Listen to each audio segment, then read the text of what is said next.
بسم اللہ الرحمن الرحیم۔ السلام علیکم۔ موسیٰ بن عقبہ قریشی سے روایت ہے کہ حشام بن عاص، نعیم بن عبداللہ اور ایک دوسرا آدمی حضرت ابوبکر صدیق رضی اللہ تعالی عنہ کے دور خلافت میں شاروم کی طرف سفیر بنا کر بھیجے گئے۔ کہتے ہیں ہم جبلہ بن اہم ایک عیسائی سردار کے پاس پہنچے۔ وہ دمشق سے باہر باغ میں رہتا تھا۔ اس نے سیاہ کپڑے پہن رکھے تھے اور آس پاس کی ہر چیز سیاہ رنگ کی تھی۔ ہم میں سے ایک ساتھی نے کہا، حشام اس سے بات کرو۔ حشام نے اس سے بات کی اور اللہ تعالیٰ کی طرف بلایا اور پھر پوچھا، یہ سیاہ کپڑے کیا ہے؟ اس نے کہا، میں نے انہیں بطور نذر پہنا ہے اور جب تک میں تم مسلمانوں کو سارے شام سے نکال نہیں دیتا انہیں نہیں اتاروں گا۔ ہم نے کہا، قسم بخدا ہم تجھ سے اور تیرے بادشاہ سے یہ ملک چھین کر رہیں گے انشاءاللہ تعالی۔ ہمیں ہمارے نبی صلی اللہ علیہ وآلہ وسلم نے اس کی بشارت دی ہوئی ہے۔ کہنے لگا، پھر تو تم سامری قوم ہو جن کے بعض عقائد یہود سے ملتے ہیں اور بعض نہیں، مگر تم سامری نہیں ہو سکتے۔ ہم نے کہا، سامری کون ہوتے ہیں؟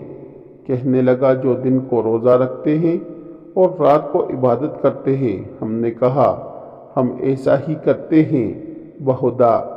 اس نے سوال کیا، تمہارا روزہ کیسے ہوتا ہے؟ ہم نے اپنا روزہ کے متعلق بتلایا۔ کہنے لگا، تمہاری نماز کیسی ہوتی ہے؟ ہم نے نماز کا طریقہ بھی بتلایا۔ اللہ جانتا ہے۔ یہ سنتے ہی اس کا چہرہ بٹے سے جل بن کر نکلنے والی اینٹ کی طرح سیاہ ہو گیا۔ کہنے لگا، اب تم چلے جاؤ۔ اس نے حکم دیا کہ انہیں بادشاہ کے پاس لے جایا جائے۔ ہم چلے۔ شہر کے دروازے پر ہمیں ایلچی ملا۔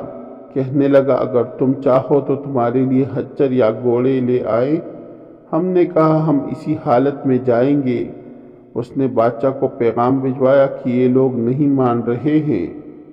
اس نے جواب دیا، انہیں یوں ہی آنے دو۔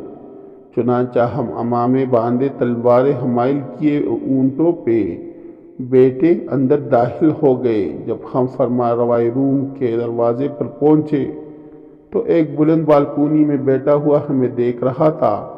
ہم نے اپنے سر اٹھا کر کہا، لا الہ الا اللہ۔ اللہ جانتا ہے ہماری آواز سے اس کی بالکونی ترترا اٹھی جیسے تیز ہواؤں میں کھجور کا درخت لہراتا ہے۔ اس نے ہمیں پیغام بھجوایا کہ اس طرح مجھ پر اپنے دین کا ظاہر کرنے کا تمہیں کوئی حق نہیں۔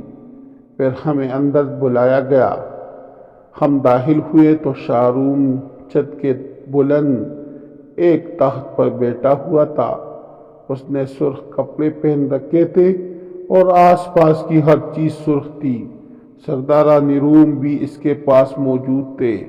اس نے چاہا کہ ہم اس سے اپنا نمائندے کے ذریعے گفتگو کریں۔ ہم نے کہا، ہم نمائندے سے بات نہیں کریں گے، ہم تو شاروم کی طرف بھیجا گیا ہے، اگر وہ چاہتا ہے تو ہم سے بات کرے۔ چنانچہ ہم اس کے نزدیک جا بیٹھے۔ ہماری جرأت دیکھ کر وہ ہنس پڑا۔ ہم نے محسوس کیا کہ وہ بہترین عربی بولتا ہے تو ہم نے کہا، لا الہ الا اللہ۔ اللہ جانتا ہے۔ اس آواز سے اس کا تخت لرز اٹھا اور اس کے ساتھیوں نے گھبرا کر سر اٹھایا۔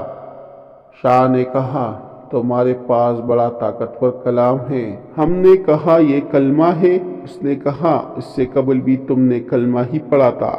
ہم نے کہا، ہاں۔ اس نے سوال کیا، جب تم اپنے دشمن کے ملک میں ایسے پڑھتے ہو تو ان کی عمارتیں لرزنے لگتی ہیں؟ ہم نے کہا، نہیں، اور نہ ہم نے کبھی پہلے لرزتی دیکھی ہیں۔ یہ صرف تمہارے لیے ایسا ہوا ہے۔ شاہ نے کہا، کیسی سچی بات کرتے ہو، بتلاؤ۔ تم شہر فتح کرتے ہوئے کیا کہتے ہو؟ ہم نے کہا، ہم کہتے ہیں، لا الہ الا اللہ اللہ اکبر۔ کہنے لگا، جیسے تم آپس میں سلام کہتے ہو، تم نے مجھے ایسے کیوں نہیں سلام کیا؟ ہم نے کہا، یہ تمہارے لیے حلال نہیں اور تمہارا سلام ہمارے لیے حلال نہیں۔ پوچھنے لگا، تمہارا سلام کون سا ہے؟ ہم نے کہا، اہل جنت والا۔ شاہ نے کہا اپنے نبی کو بھی تم یہی سلام کیا کرتے تھے؟ ہم نے کہا ہاں۔ پھر اس نے پوچھا تمہارا وارث کون بنتا ہے؟ ہم نے کہا جو قریبی رشتہ دار ہو۔ کہنے لگا تمہارے فرما رواؤں کے بھی یوں ہی وارث ہوتے ہیں؟ ہم نے کہا ہاں۔ چنانچہ اس گفتگو کے بعد اس کے حکم پر ہمیں ایک خوبصورت اور بڑے وسیع مکان میں لے جایا گیا۔ ہم اس میں 3 دن ٹھہرے رہے۔ پھر بادشاہ نے ہمیں ایک رات اپنے پاس بلایا۔ ہم گئے۔ اس وقت اس کے پاس کوئی دوسرا نہیں تھا۔ اس نے پھر وہی سوال کیے جو پہلے کر چکا تھا۔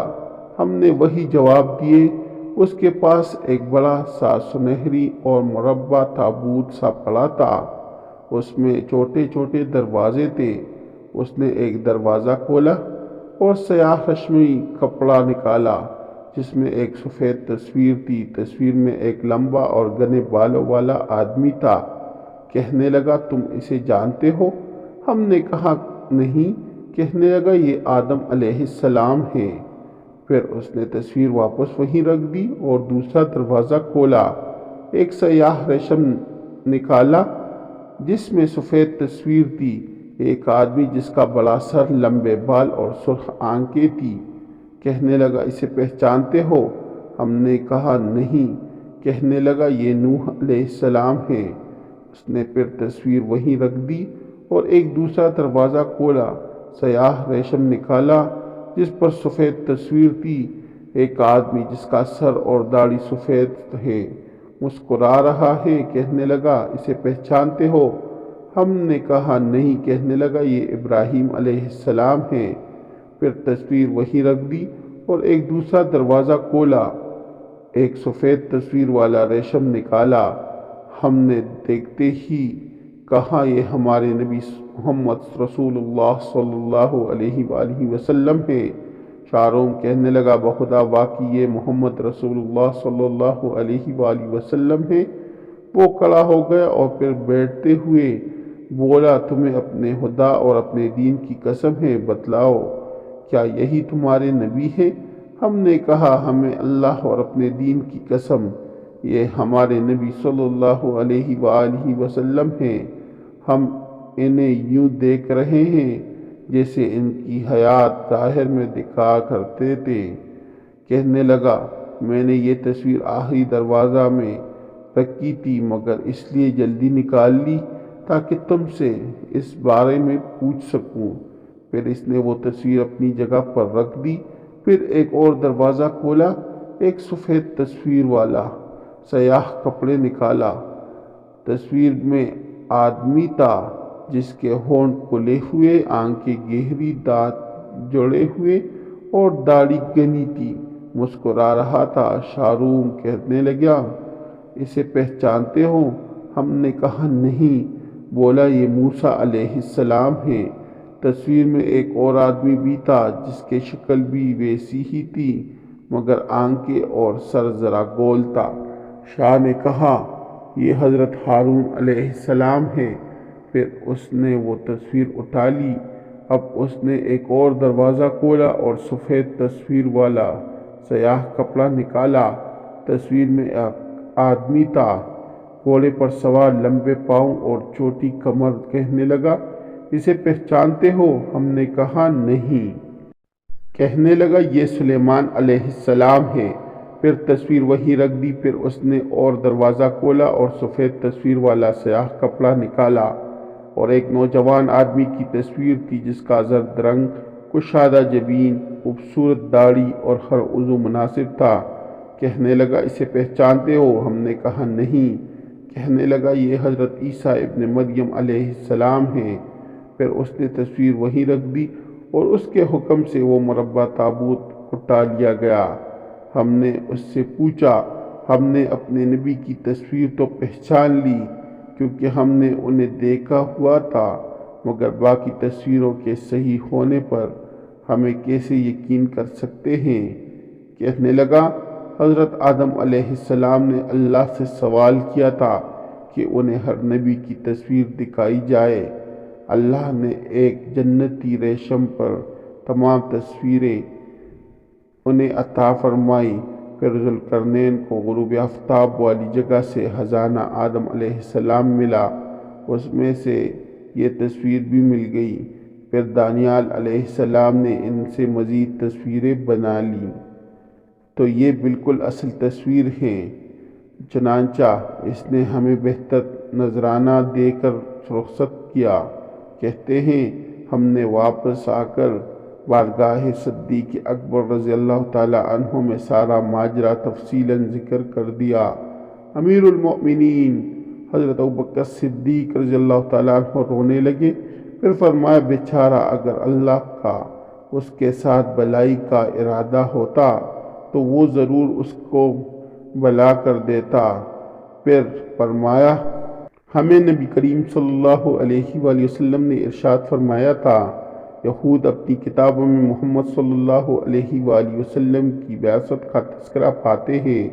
اس پر اللہ نے یہ آیات اتاری۔ ترجمہ: اس نبی صلی اللہ علیہ وآلہ وسلم کو اپنے پاس تورات و انجیل میں لکھا پاتے ہیں۔